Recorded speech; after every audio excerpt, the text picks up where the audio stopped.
YouTube stream too. All right. Okay, thank you. Thank you for starting that up. All right, welcome to this already fourth or fifth, I've lost count, monthly virtual meeting with the OWASP Belgium chapter. We're still confined at home, but that gives us the opportunity to call in people from all over the world. And so we're very happy today to have Jeremiah Grossman on our virtual chapter meeting.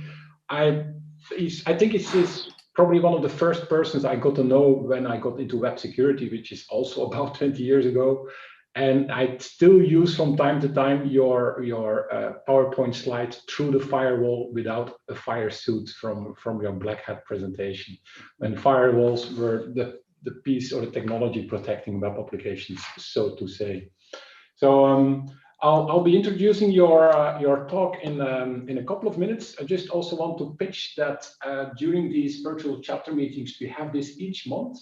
And so we have a lineup of quite interesting talks and people.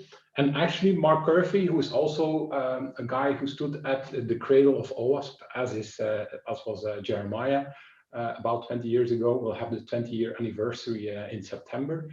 So Mark Curvey is coming up next month on some open source AWS discovery tool. And then in September, Andrew, the executive director of OWASP, will be coming to pitch the new OWASP Top 10, and then we'll have Steve Springett in October on security bill of materials.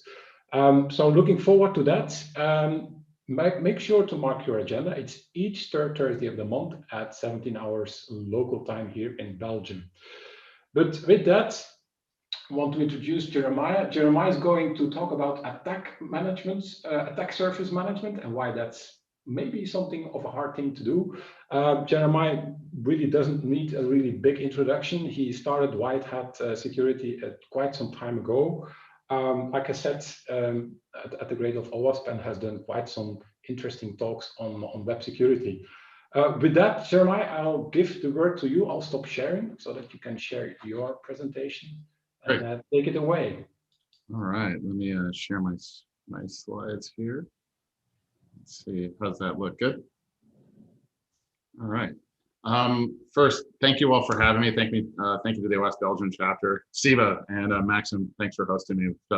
It's a great opportunity to get back in front of the screen and teach some of the things I think I know. I guess, as you said, I'll go to my bio slide here. I've been in web security a long time. App security, before that was a term. It was a term that we created a long time ago just to call the work that we were doing something. I did start White Hat Security. I was at the earliest days of OWASP. You're going to have a great time with Mark Curvey. And over the last many years, I got myself a Brazilian Jiu-Jitsu black belt. So I like to say, if I ever get in close proximity of one of the people we're stopping, I'll be okay.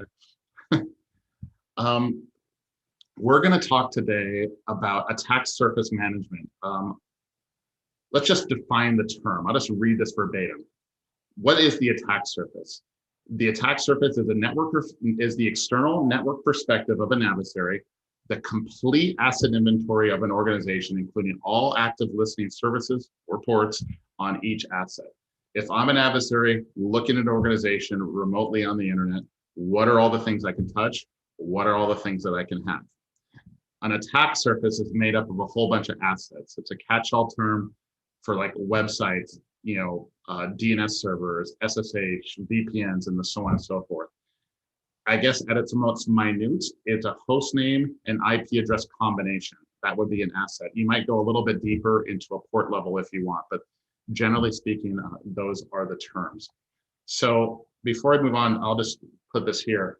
The reason I got into this space is I was at White Hat for a long time. My goal at White Hat was that websites had vulnerabilities. When they have vulnerabilities, adversaries would find them, whether it's SQL injection or whatever the case, exploit them and give an organization a hard time.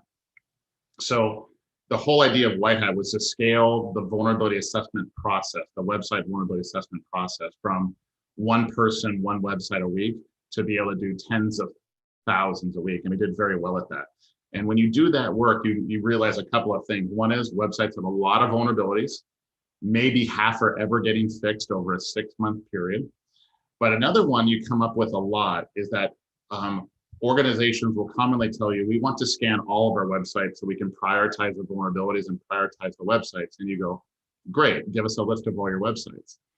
And more often than not, I'm talking like 90% of the time, most organizations simply don't have a list of their websites. They don't know what they're running, who's responsible for what they do, or anything like that. That's just the web security side. You could explode that problem to the entire attack surface on every device. But since at the time I was just dead focused on web security, they didn't have a list of their websites. So at White Hat, we tried a number of ways, and I'll cover some of the basic ways that we tried.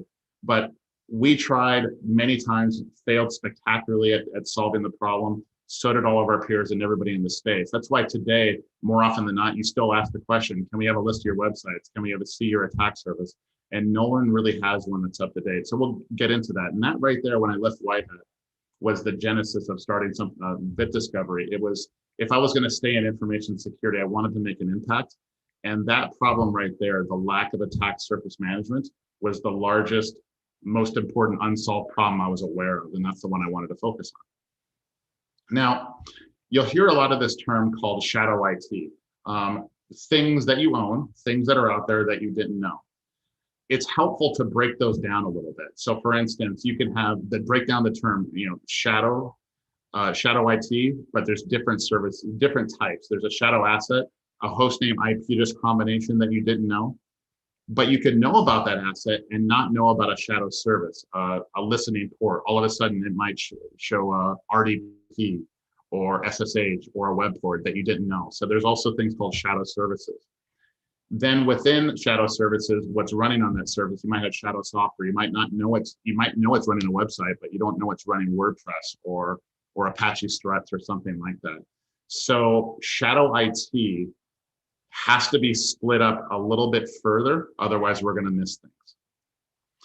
So I got a whole bunch of quotes here, but we're going to go through why attack surface management is important. We're going to go through some examples. So generally speaking, right now, which is why a lot of things get hacked, the people outside of an organization know more about the organization's attack surface than the people within the organization.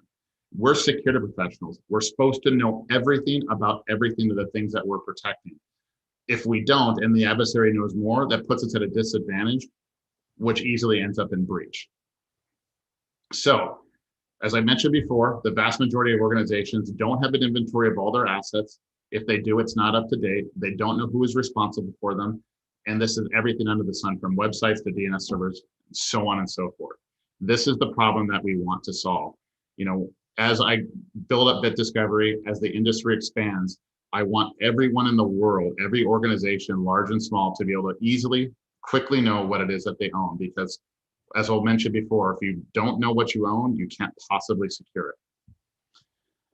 What we found out, in doing attack surface management for organizations is that there's a number of use cases where an attack surface becomes useful. Vulnerability management, third-party risk management, if you're doing business with a third party sharing data or systems. It's useful when companies buy or get bought by acquirers. Cyber insurers, obviously, they should want to know what it is that they're covering in their policies, policy and compliance. The security ratings people need it. Incident responders need it. Investments need it. So the knowledge of what a company has IT-wise exposed to the internet is very, very valuable to a number of different use cases. So here's how this breaks down. Actually, let me see here. There's a race, and this article just came up today. Here's the patch race. A patch is issued. A lot of times, perhaps all the time, we as customers don't get advanced knowledge from Microsoft or Oracle or whoever that a patch was going to be issued. So when it's issued, we race the patch, and the race is, can we patch everything before the adversary develops an exploit and releases it on us? So we've noticed some of these high-profile races, as I like to call them, on Apache Struts that hit Equifax, which we'll cover in a moment, F5 Big IP, Exchange, XM, SonicWall, and what was it, last week or this week? I think it might have been this week, the Microsoft IIS one. Here's the interesting article that came up today. The cyber criminals who scanned, they scanned for the Microsoft Exchange vulnerability, within 5 minutes of the news going public that everybody needed to patch. So think about this for a second. How fast is the average organization patching versus minutes the adversary is going to take a patch, reverse it, and send out an exploit? This is the problem that we're dealing with right now. That's the race, and we're going to lose this race the way it's being played.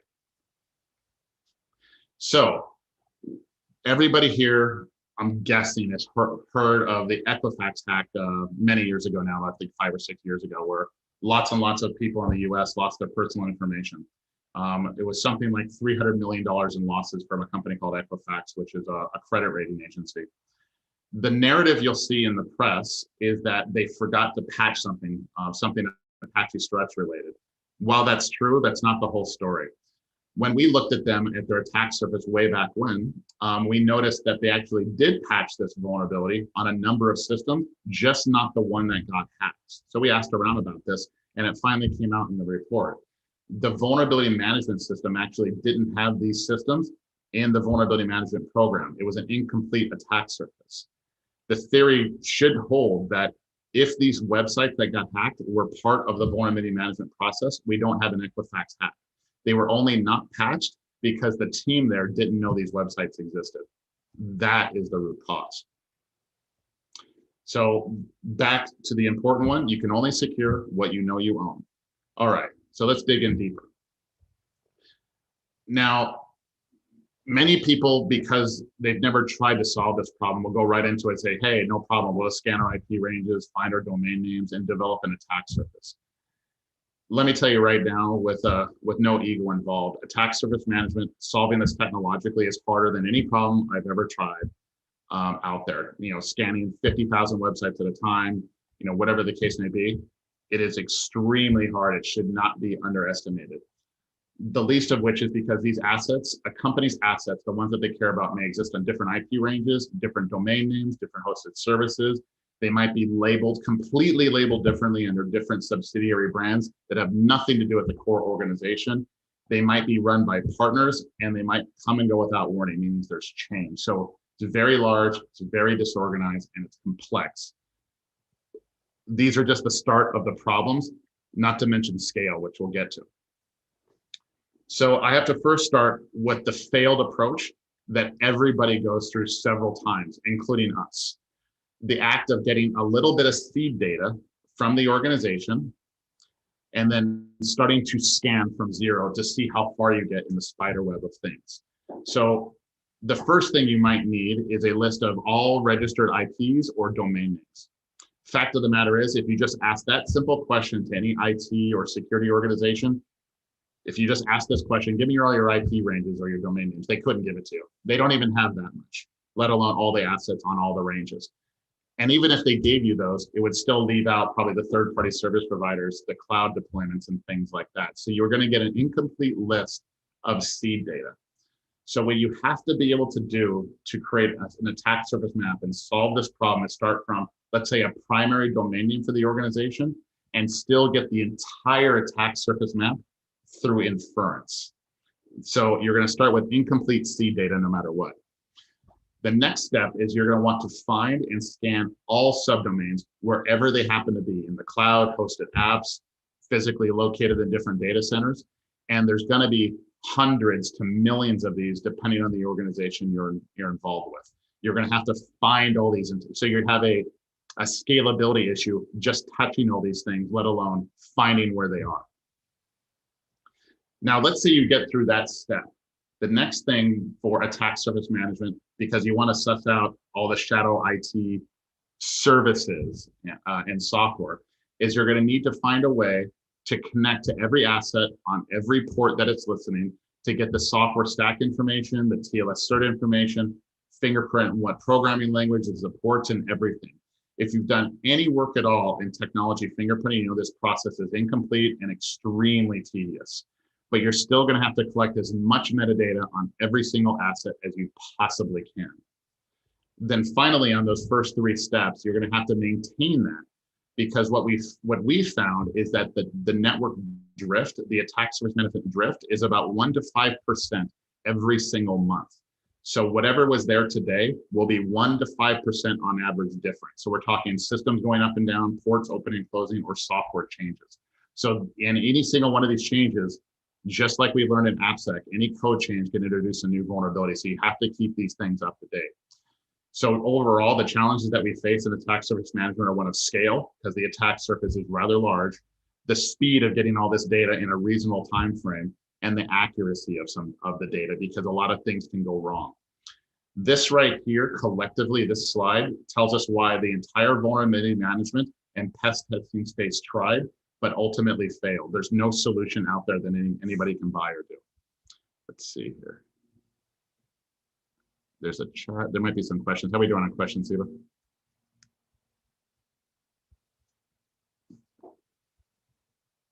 All right.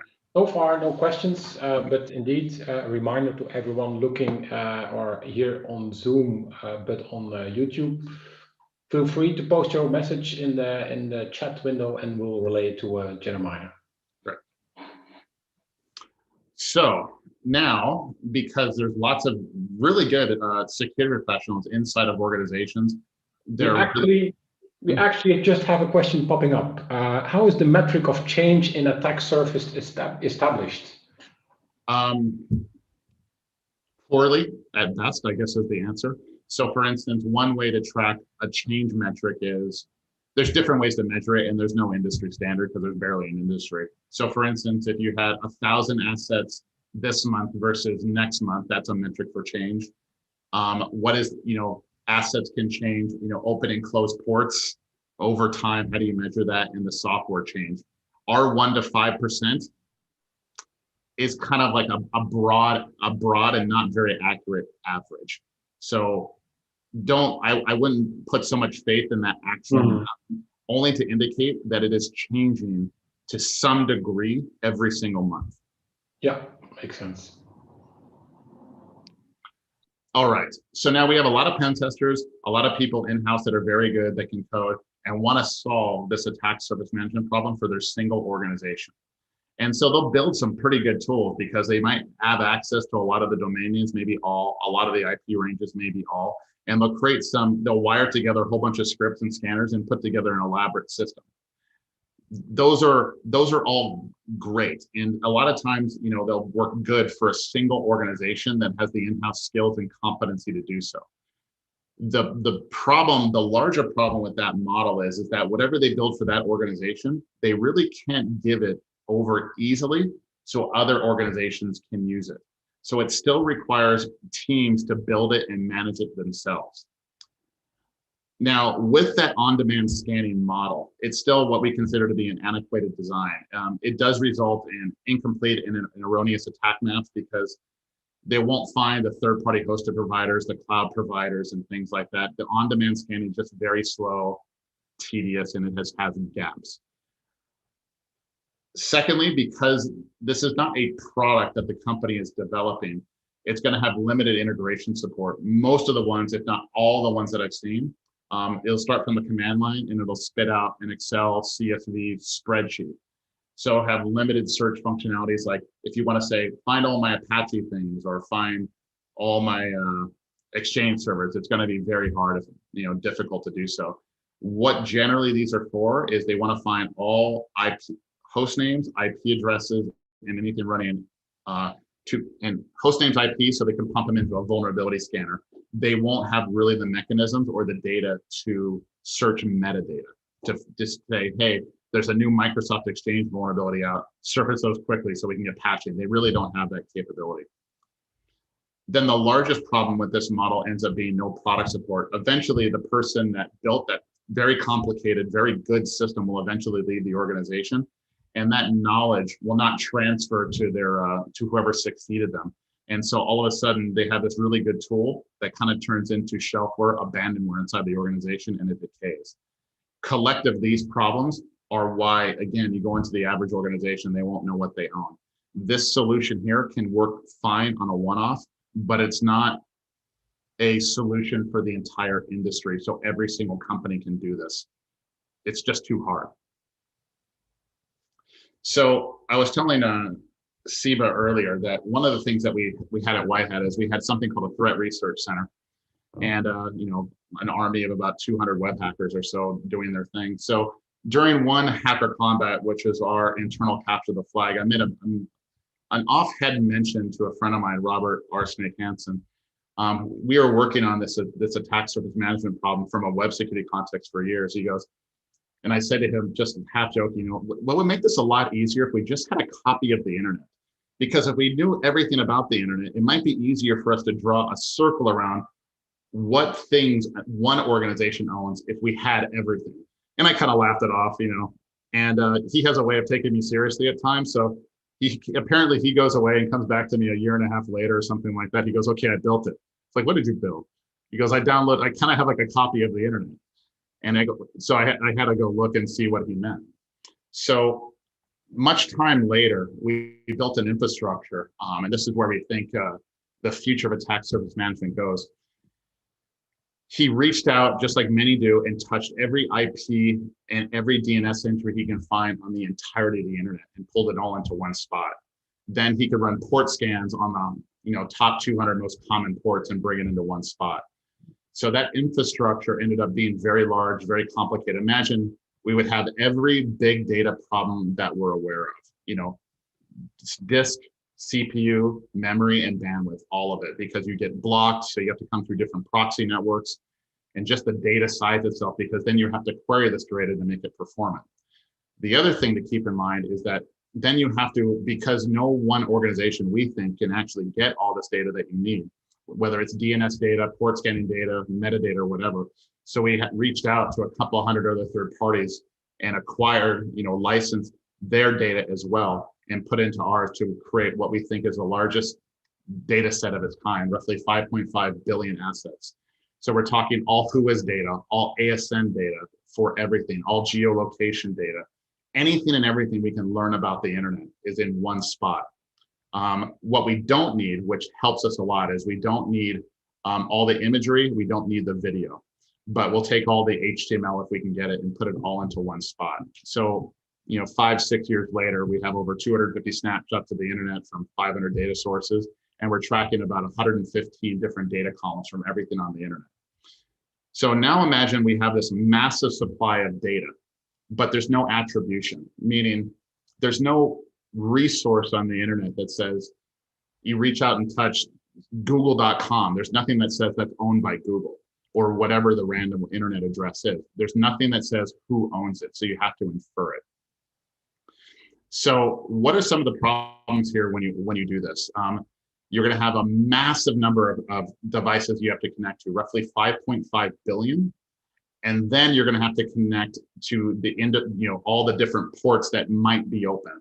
So your overall connection volume is crazy large, because then you're going to have to do it probably at least monthly. Then you're going to have the right tools and facilities to, when you touch these assets, to download as much metadata about them as possible, the headers, the host names, the geolocation, the ASN data, and store that as well, like a massive amount of third-party data collection. So we're processing right now a few hundred terabytes a month. Then you're going to need the necessity of third-party data. It's not just, it's easy to say, well, just go get a bunch of third-party data. You have to find these data sources. They don't raise their hand and say, hey, I got this slice of the internet. So you have to go find it. Then the areas of the internet that we touch, yes, it's going to be in the US, but it's going to be in Belgium. It's going to be in China. It's going to be in places that you never imagined. So you have to find all the nooks and crannies of the internet. You're going to run into unknown IP ranges and registered domains. So we need all WHOIS data, whether it's redacted or not, as a result of GDPR. And then each asset might have one or more asset owners, just because, if you go to foo.salesforce.com, they might say it's owned by the organization, but it's also owned by Salesforce. So you have multiples in that way. And then you have the rate of change of the attack surface. So we had to build technology to start from a single domain name and a list of assets and say, let's say you type in bitdiscovery.com, I'll just use us as an example. And I go, okay, I believe I own these things under that domain. Then the system, and I'll describe a couple of techniques, will make suggestions on other things about the internet that you own. So for instance, the WHOIS entry says, it's not this, but the email registration for Whois says admin@bitdiscovery.com. All these other domain names have the same admin name, so those might be yours as well. Or the Google Analytics API key that you have on your website, if you say that one's yours, all these other websites have that same key, so that's another way. Let me give you one more. This website is yours, this brand name is yours, all these other domain names have the same brand name, are on the same or identical, same range or same IP. So you can do network nearness. So you have to come up with these ways to kind of infer of what things, you own this. So look in the data set of 5.5 billion and see what other things that organization might own and suggest them. It's a way to do fuzzy logic. What we've been able to accomplish is that for most any organization, we can probably build up an attack surface map that's reasonably accurate in a few seconds now because the way the system is performing.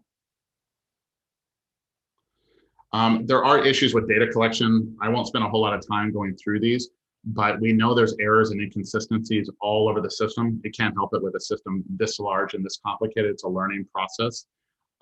You'll never find all the DNS information. You'll run into DNS wildcard issues that point to nowhere. You'll run into strange gaps on, like, I mentioned the WP engine or the Salesforce.com issue. Is that yours? Is that somebody else's? So there's a distance between, do you own it or do you care about it? And that's a little bit different. Now comes the hard part. All right. This is OWASP, and a lot of you are AppSec people, perhaps all of you. You want to go from a total attack surface of an organization and reduce it down to a list of websites for AppSec purposes. So many have tried, many have failed, myself included. You can start from zero and try to get to a list of websites.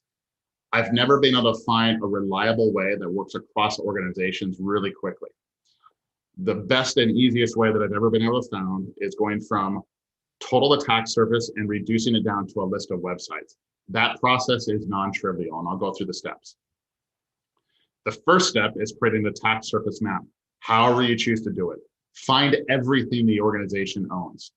Every VPN, IoT device, website, whatever, running on any port you possibly can, and put it into one spot, including all the metadata you can possibly get. Now you have now you imagine you have this data set. Now, if you just want a list of the websites, when the next step you want to do is you want to eliminate the low-hanging fruit, anything that could not possibly be a website, really. So that means you can remove any assets or DNS entries that have SOA, MX, NS, PTR, or anything that points to a private IP space, which happens a lot. Those are not things that we need to worry about from an application security context. So you can just remove those. This process that we're going to go through goes from the whole, and we find ways to eliminate things that we don't care about. The next step, as you might expect, is port scanning. If we have the entire attack surface, we should have all the listening ports. We can go about the process of removing all systems, all assets that don't have things listing on 80.443, perhaps 80 and 8.443 as well. You can add more, depending on your situation, but anything outside of that is probably not a website and can just easily be eliminated. So now you're starting for something really big and you're starting to narrow down. The next step is protocol fingerprinting. What we have found is that just because something is listening on 80 or 443 or a generally speaking web port doesn't mean it's speaking HTTP. People run the strangest things on the strangest ports. So there's various tools out there that you can connect to a port and do a protocol fingerprint to make sure that it is running HTTP. If it's not, eliminate. Next step, broken websites. Many websites are broken for a variety of reasons. We don't need to enumerate them. You can look at any attack surface and things are broken all over the place in the average organization. What we're looking for here are a list of the websites that are up, running, and operational to some degree, so we can look at them, secure them, or scan them.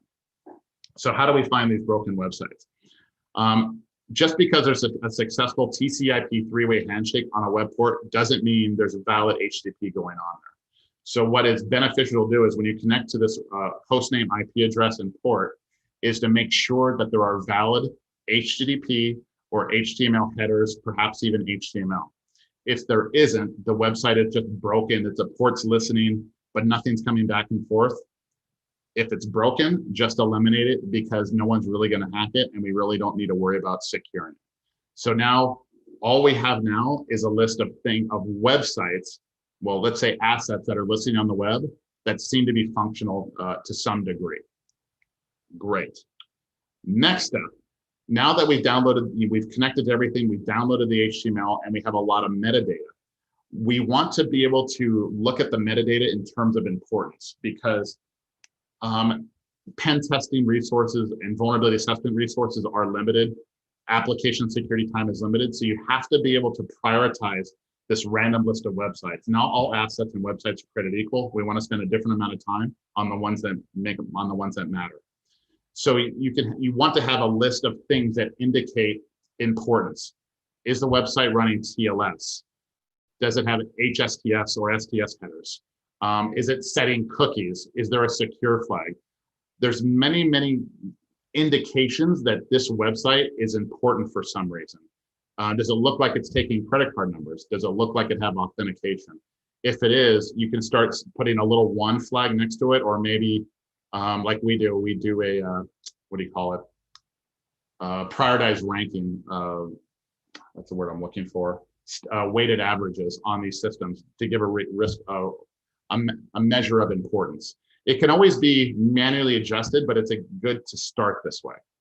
7 is the inverse of that. Metadata indicate a lack of importance. Things that are telltale signs that it's not at all good for DAS scanning or something like that. Maybe it's an IoT device admin interface or something like that. There's many things that might indicate that we don't need to worry about that, and it might be organizationally dependent. Might be a vendor VPN interface or something like that. Maybe you want to scan it, maybe you don't. Then this one actually is a very powerful one. It's count the redirects. Now we know a main website might have many different things redirecting to it. So what you can do is you want to do 2 things. If you find all the things that are redirecting to one point, you can collapse it down and generally say that's one website. So you don't have to scan every single DNS entry. That's one thing that you can do to reduce the set and the amount that you have to scan. It's a very powerful one. But also what we found is that the number of redirects to a single point is a very good indication of importance. Something that just has one domain name or one host name with nothing redirected to it versus something that has 100 domains or 100 host names redirected to it probably is a lot more important and one that's worthy of our attention. Then finally, filtering and sorting. When we finally have all this data, we should be able to filter and sort the data that says, hey, let's prioritize this way. Let's find all the Apache things or the struts things. And here's one that I'll give you. If you can be much smarter than, well, everybody in the industry. There's one type of fingerprinting that it's very hard, if not impossible to do so far, and that's fingerprinting Apache struts. If you can find a reliable way to fingerprint Apache struts, you will push the entire industry forward because no one's been able to figure out a way. I keep asking every once in a while on Twitter, everybody has some ways, but they're broken. So I'll just give you one of the problems that we're suffering out there in the industry, in this attack surface management industry. We don't know how to reliably fingerprint Apache struts, and it's a real problem, especially because it's security history. And finally, since we're in the process of collecting all this data, take screenshots of it. We've managed to be able to hook a browser, a virtual space, and take a screenshot of everything.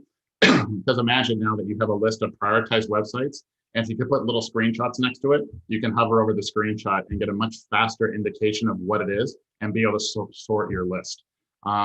You would expect that large-scale screenshotting to solve problem. It isn't. It's actually another one of the things that you have to scale along the way. But if you're doing it yourself, on a smaller set, you can run these automated screenshots, and they're incredibly helpful. All right, I'm going to stop there because now that we've gone through, why attack surface management is important, the different ways to do attacks, to build an attack surface, on-demand scanning, or copy of the internet, and how to reduce it down to a list of websites.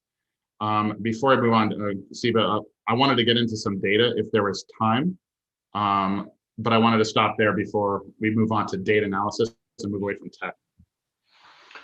Yeah, no, I'm so reiterating, if there's any questions, now is the time to post them, or you also if you're in the Zoom call, then definitely might also raise your hand. There's a question from Dieter. How much time should one foresee for all of this? I'm not really sure what this specifically is, Dieter. Or if Jeremiah, this question might make sense to you. Not exactly, no. Yeah. Oh, going through the identification and sifting. So, Jeremiah, if you want to explain, I assume this is all automated. So I guess if the question is how fast can we develop an attack surface for an organization, it's most of the time it's in seconds. What we found is with our customers, at least, we can get through the entire internet and keep mostly everything fresh on everything every 30 days. But when someone becomes a customer, they want it every 24 hours. Then if the question is the analysis of their attack surface to find things that they're interested in, that can take anywhere from minutes to days, depending on what they're interested in. That's really going to be dependent on the organization. Some are just going to be interested in a few things. Some are going to be interested in 100 things. They want to keep track of all their exchange, all their XM, all their F5 big IP, and get alerted and all these things. Then another question from Elner. Why do you think an open port 80.443, 8080 without an obviously active website is not a security threat? It might be. I was looking at it.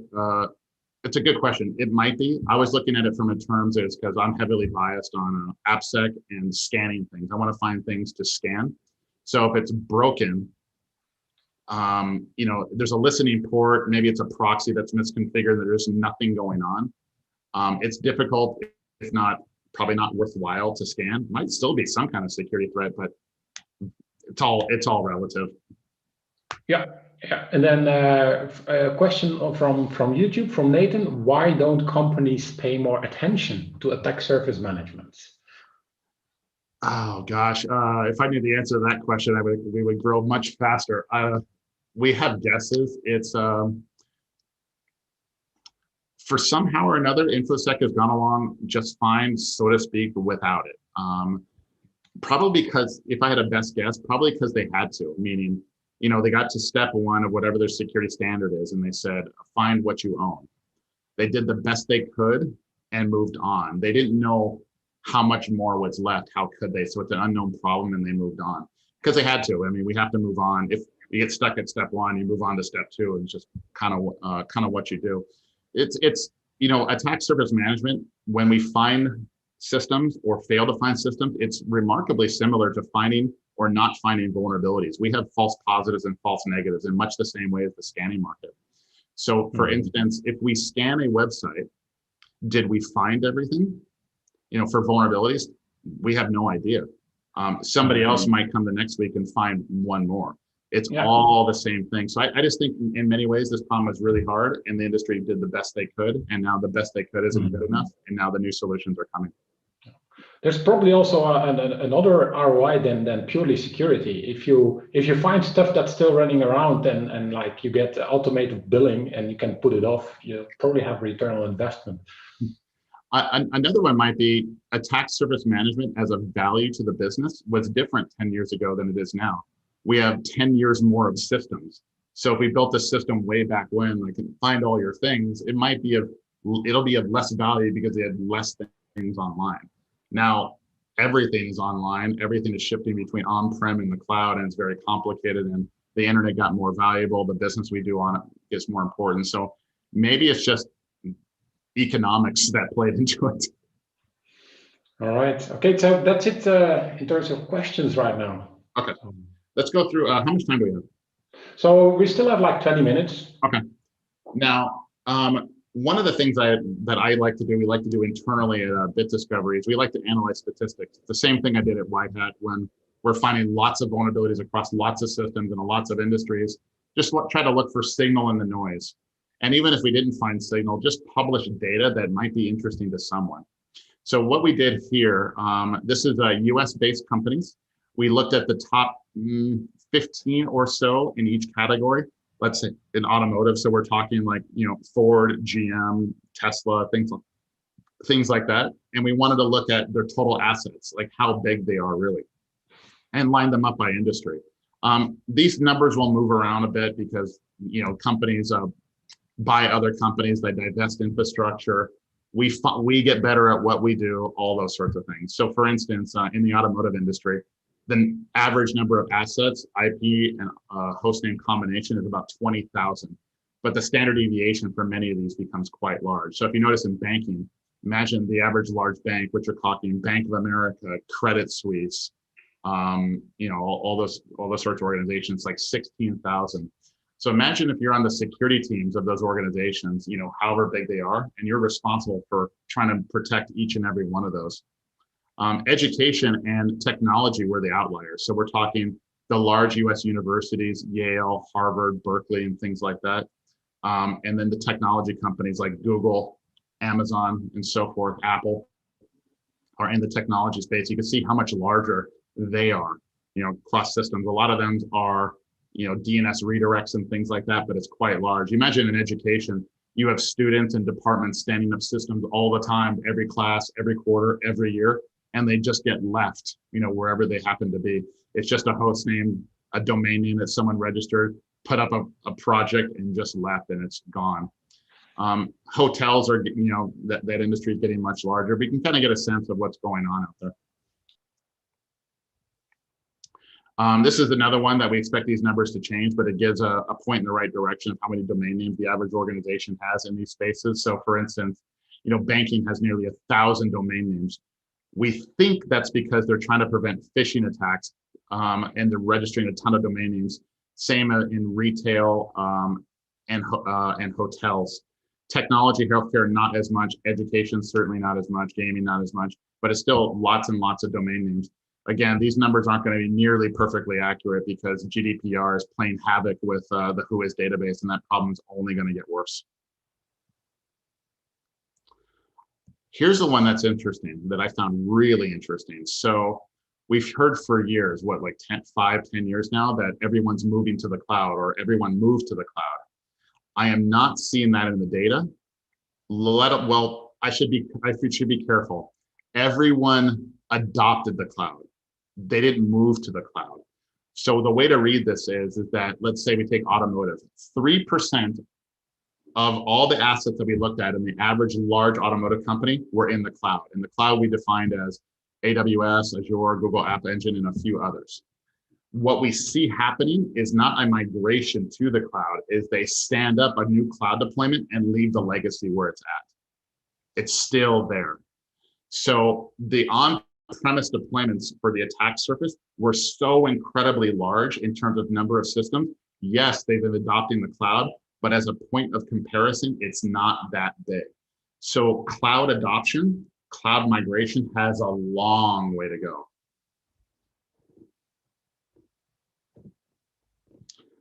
These are CDNs, content delivery networks, Akamai, Cloudflare, Fastly. What percent of their environments are being protected by these systems or accelerated by these systems? It's still very, very tiny, mostly in the hotel networks. We think the hotel networks are an outlier. It's because right when you have a customer land in the hotel, that site must be responsive to convert them. If it's slow in any way, you lost that customer forever. So they're predisposed to really use CDNs, where the average education organization, healthcare, is probably less than 1%. We just averaged it to 1. So they don't really use them all that much. So when we look at all this data, we're just trying to learn about the internet as fast as we possibly can. You know, who's hosted where, what's moving where, and we might be able to infer certain trends. So in this case, certificate authorities, how many certificate authorities are these organizations using? And they're using a ton. Like for instance, education, you stand up a new education website, a student, a department, they find some TLS certificate provider, and that's it, no management. And same thing across all the other organizations. I mean, imagine the average bank, that large bank has 40 CAs that they're having to manage. So a TLS in this way is kind of a mess. There's just lots of CAs and lots of different ways to register. Then we go expired TLS certs, and these numbers push all over the place because what is the average TLS cert valid for a year, maybe 2? I forget what the upper bound is. And so if you move this number over time, these numbers fluctuate a lot. So just because education is the biggest today doesn't necessarily mean it's the biggest tomorrow. It probably will, because if these are expired TLS certs from student projects, no one's ever going to renew it. But the average bank probably would be. On average, they have, if they're having like 16,000, 20,000 assets, 428 are going to have expired TLS certificates. A lot goes into this because there's a push towards TLS, especially in the browsers, to make everything TLS. So the more TLS you have, the more things expire, and this number goes up. It's just a market pressure. That I was actually encouraged by the percentages here. If you have 20,000 assets, some number of are TLS enabled, and only 428 are expired, that might be okay in terms of percentage. We can do better, don't get me wrong, but by percentage, it's not that bad.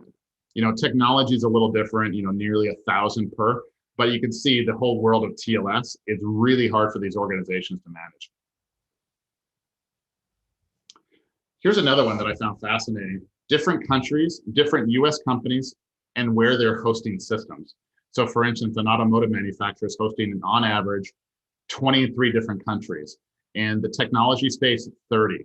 Here's the one that was, from a US perspective, was a little scary. So these are US healthcare providers hosting what we believe to be US patient data, but they're hosting systems in 14 countries.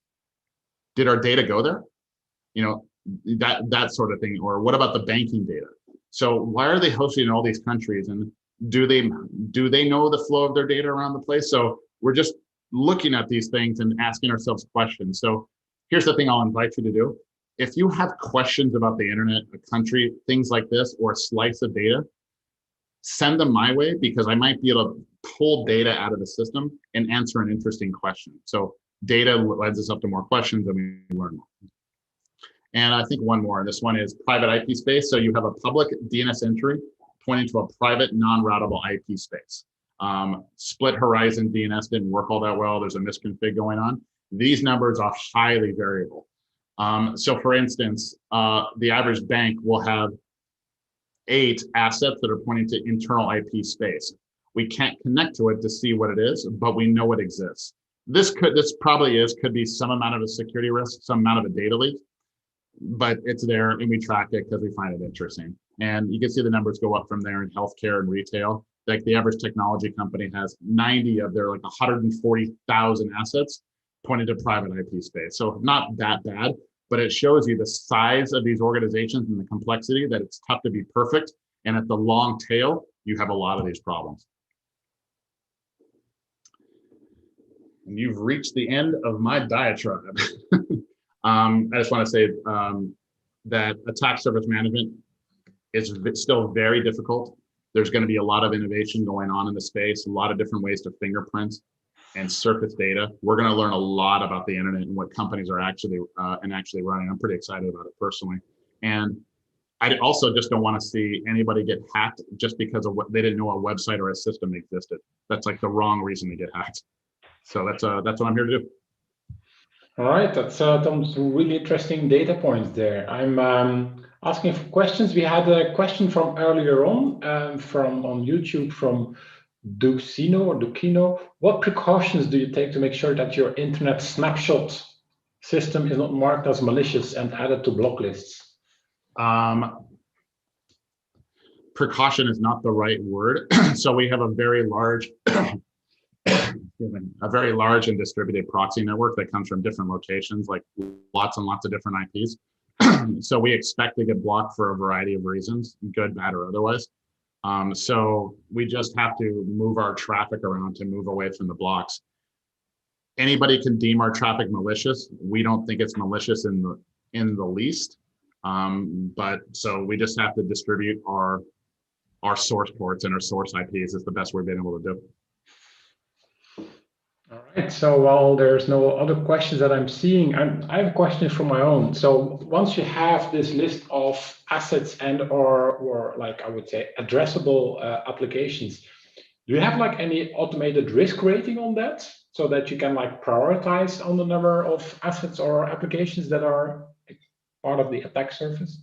Yeah, that's that's why I went through the metadata, the things that are indicators of importance or the indicators of not so important.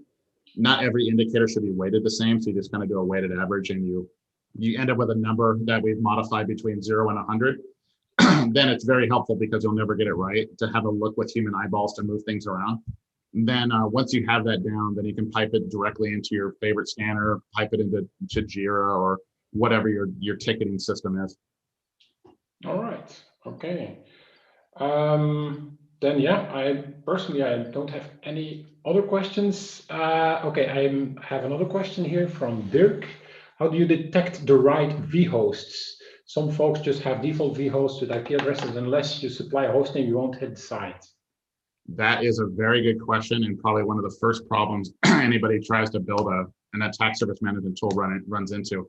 They'll just say, well, let's start with the IP addresses and we'll start connecting, but you won't connect to the the right vhost without the host name. So that's why we started with DNS, where we collected as much DNS whois and DNS information as we possibly could, then connected using the DNS entries which had the host headers. Then we'll crawl the websites and find more host headers and do it that way. We don't think you can do good attack surface management going from IP up. You have to come from DNS. The trade-off with DNS is you'll never have all the DNS information. You're always trying to find more.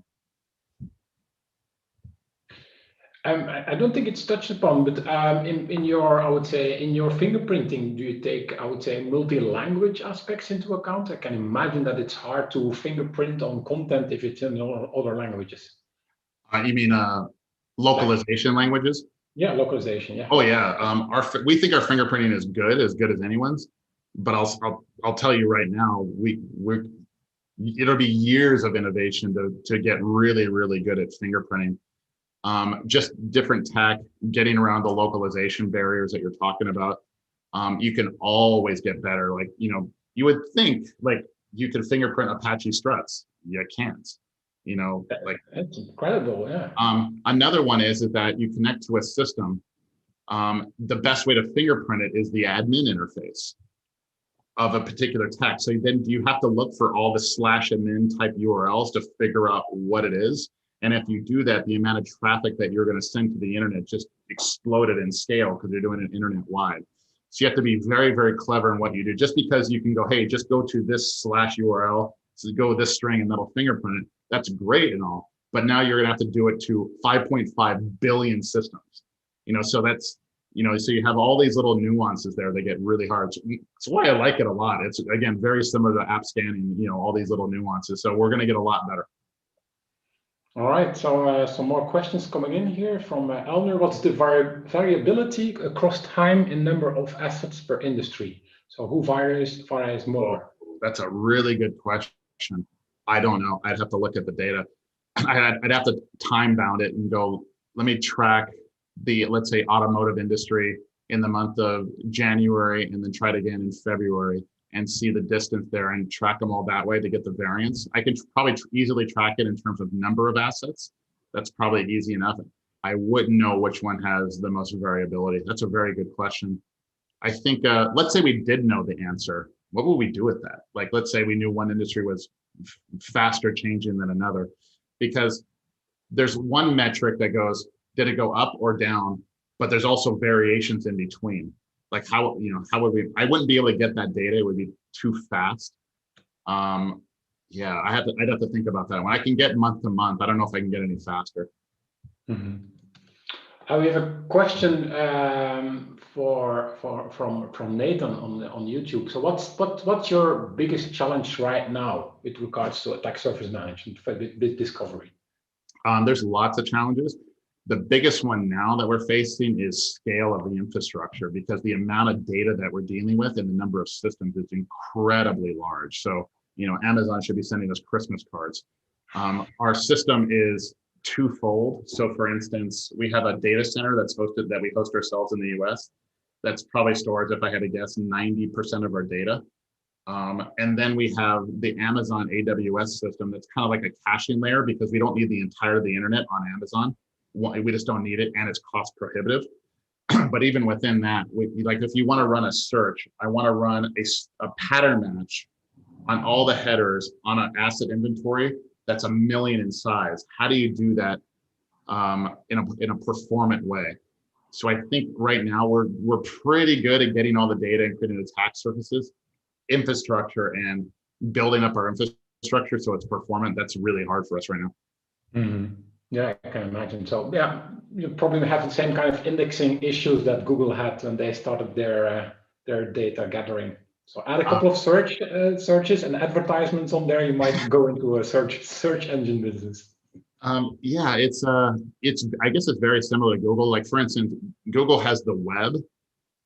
We have everything else. You know, like we would love to have the web too, so we can search within it. Like for instance, right now we're collecting the index pages of every website that we touch. One of the cool things that then we can do is search within the HTML of all those websites. Right now, it's not technically possible to search within the HTML on a massive scale of websites to find passwords or strange comments and things like that. So we're very excited, like one day, hopefully soon, we'll have like all the crawl data loaded into the system for all these websites and then be able to search within the HTML. You might find fascinating things there.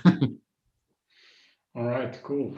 I'm looking if there's any other questions. I'm not seeing any, so I'll give it like a couple of more seconds. Any last questions from YouTube, from Zoom?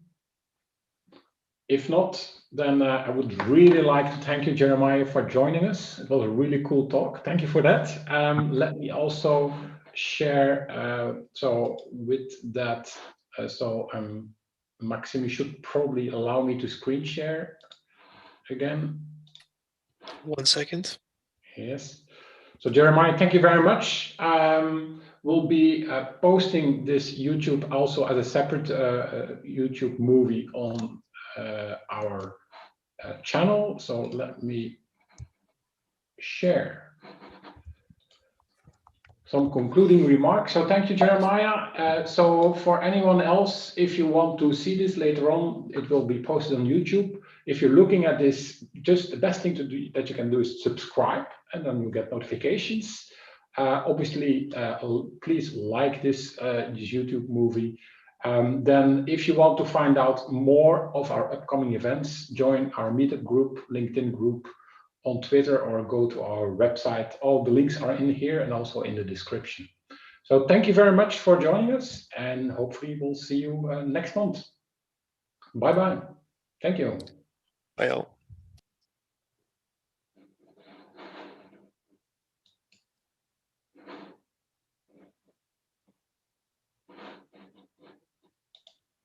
All right. Okay, I think the YouTube has stopped. And Maxime is also left. All right, Jeremiah, thank you very much. Excellent. Thank you very much, guys. I thought it went well. Yeah, went well. We've done it a couple of times before.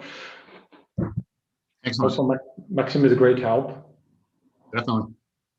All right.